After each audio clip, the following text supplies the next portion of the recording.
Welcome back to the Not Carrie Bradshaw YouTube channel.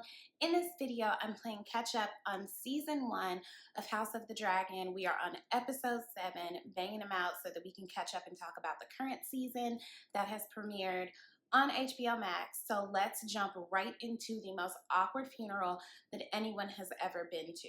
So everyone gathers on Driftmark to lay Lena to rest in the sea, and no one is taking it seriously. Like, a woman has died.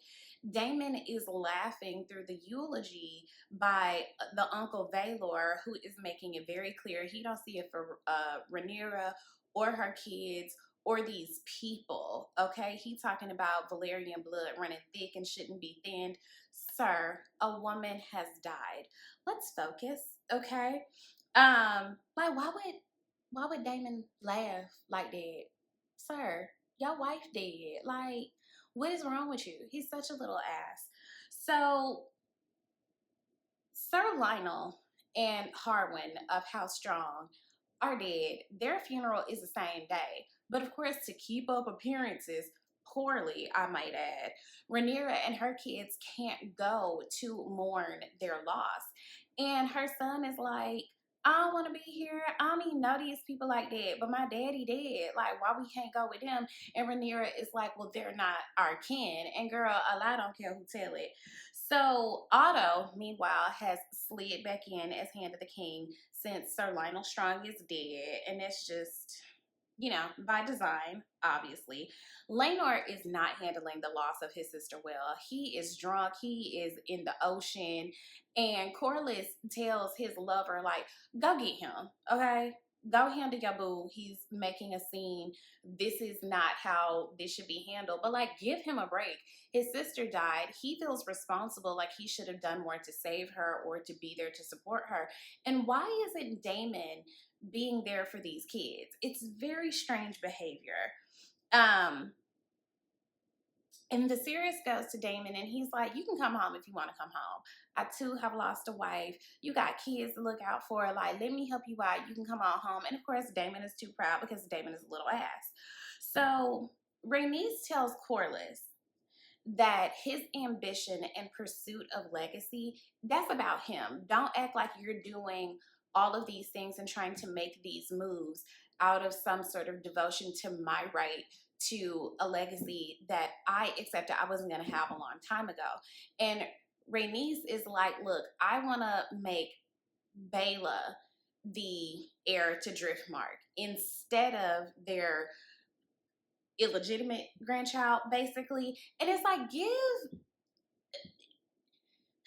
Lena's kids something, okay? Because Damon ain't showing up for them. They deserve to have something. So I kind of feel her on this or whatever. And it's like, this just really ain't about me. This is about you, Corlys. This is about your desire for power, not really mine. I don't really care like it. So Rhaenyra and Damon talk after years. Y'all, I am so sorry, but it's so difficult for me to watch their quote-unquote relationship when that's her uncle. I can't divorce myself of the incest. It's just so present there. They haven't talked to each other for years, obviously. And she confronts him for abandoning her to marry Lena, and she admits that her and Laenor tried to have children but weren't successful. And she puts the moves on him in a very dimly lit, like, this scene was so dark. It was so difficult to watch. Like, I just kept like squinting, and it's just like, pay the people who like these shows, because why are we in absolute darkness, okay? But I'm kind of not mad at it because I don't want to see the incestual sex. I don't want to see her have sex with her uncle, whose wife just died. A woman has died, people. So amen, a little shit, is so willing to risk life and limb to get a dragon that he goes and claims Vhagar. That's Lena's dragon, okay? Vhagar was minding his business, taking a little nap. He had to kill his mama. He's obviously devastated and mourning. Again, a woman has died. So he gets up on this dragon. The dragon tries to like shake him off. Like, he's like, bro, what you doing? I don't consent to this. And then he's finally like, you want to ride? I'm going to take you on a ride.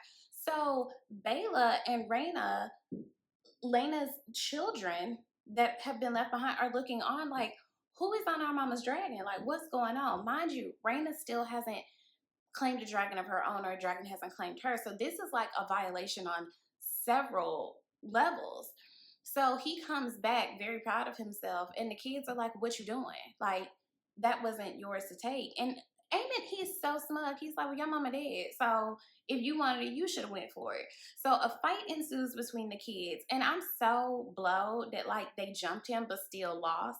And of course, Amen, who's such a little shit, he decides to take shit to the extreme and starts talking about daddies and stuff like that and threatening to kill one of Rhaenyra's sons with a stone. So I think it was Jace pulled out a knife and was like, not today, girl, and takes his eye. So just then the king's guard comes in, breaks everything up. Viserys is pissed because he's like, where were you? Where were you? And they're like, shit, how was this on us? You know, so there's this big family confrontation. Alicent is absolutely distraught over her son losing an eye. And Viserys is like, somebody better explain to me what happened. So the Targaryen kid, well, Rhaena's Targaryen kids are like, he called us bastards. And them's fighting words back then. It's treasonous. It's you putting everybody's life at risk if you say that people aren't who they say that they are during these times. So Viserys is like, where'd you get this from? So Aemon is looking at his mama, not, you know, wanting to throw her under the bus, and blames Aegon. He's like, that's who said that he was a bastard. And Viserys is like, where did you get it from? And he's like, look at them kids. Everybody know the only person who's being fooled here is you. So Viserys says once and for all, the next person who questions the lineage of Rhaenyra's kids will pay with their tongue. That's it. That's the final thing I'm saying about this. Don't say nothing else to me. I'm done with it. And I'm sorry, but I still feel like the little black girls got beat up, and I don't feel good about that. Like, yeah, we got an eye, but I feel like we need a little bit more. Alicent is not hearing it. Alicent is like, there is no goodwill. I want an eye for an eye. And everybody's like, baby, you can't take this child's eye. And she's like, well, I'll let him choose which one. Girl, if you don't get the fuck on. So she's still not satisfied. And she takes a knife. She tries to tell Sir Christian Cole to go and take this child's eye. And he's like, girl, I'm sworn to protect you, not to hurt kids. So she takes a knife. She goes after him herself. And Rhaenyra steps in and she ends up cutting Rhaenyra. Now, this was a good move for Rhaenyra because now people can see Alicent for her works. Now people can see she's not so high and mighty. She ain't no better than the rest of us. Look at how she be acting. Oh, before I move on, Aegon married his sister so that they could keep the Targaryen line pure. Aegon married Helena. Ain't nobody happy about it, especially Helena. Poor girl, she's being her own little world.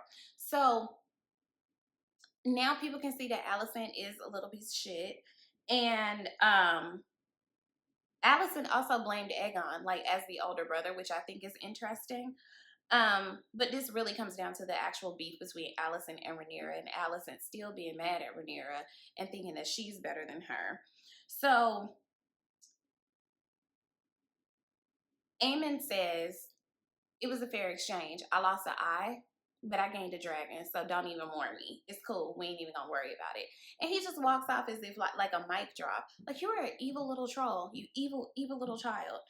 Otto is actually really proud of Alicent because it's like, I didn't know that you had this in you, and now you've proven to me that you can put skin in the game. Like, you're willing to like go the extra mile to secure your kids' future, to secure our family's future. Like, I'm proud of you on this. And it's like, of course you are, Otto. So, oh, and because Aemon went into this dragon, that means that their house now has a really strong claim to power because they have a huge freaking dragon should it ever come to war. So then they're on the boat headed back to King's Landing. Viserys don't even want to hear nothing that Alicent got to say. And here come Laura's snake ass being like, shit, if you want an eye, I can get you an eye. She finally makes it very clear, like, please don't do nothing else. You have done more than enough. I'm counting on your discretion, and I will need you at a later time, but please back the fuck off right now. So Rhaenyra tells Daemon that she needs him. She can't face what's coming from the Greens, aka Alicent and them, alone. So she's basically asking him to marry her so that their children that they have together will strengthen her claim. Again, a woman has died. And it's just like, but what about me? So they decide, okay, we can do that, but what about Lenore? Lenore has to die in order for this to happen. So they create this ruse where they make it look like Lenore and his lover got into a fight, and they throw just a burned body of a man into the fire. Well, they throw a body of just a dead man into the fire, blah, blah. So now it looks like Corliss and Rhaenys have lost both of their children, but actually Lenore runs off with his lover to go live his life elsewhere because bruh tried to come back a day late and a dollar short and apologize to Rhaenyra and recommit himself to their family. But it's just like, baby, it's too late for that. Like, too much has happened. Nobody's buying it. Let's just move on. And you know what? Good for Lenore. Go live your best life. And are your parents absolutely distraught? Sure, but they were disappointed in you anyway. So all's well that ends well. So that's it for episode 7. I will be back for season 1, episode 8. And then we'll just continue to bang it out. Let me know what you guys thought of this episode in the comments. And be sure to share and subscribe. Join our Patreon and all of the things. And we'll talk soon. Bye.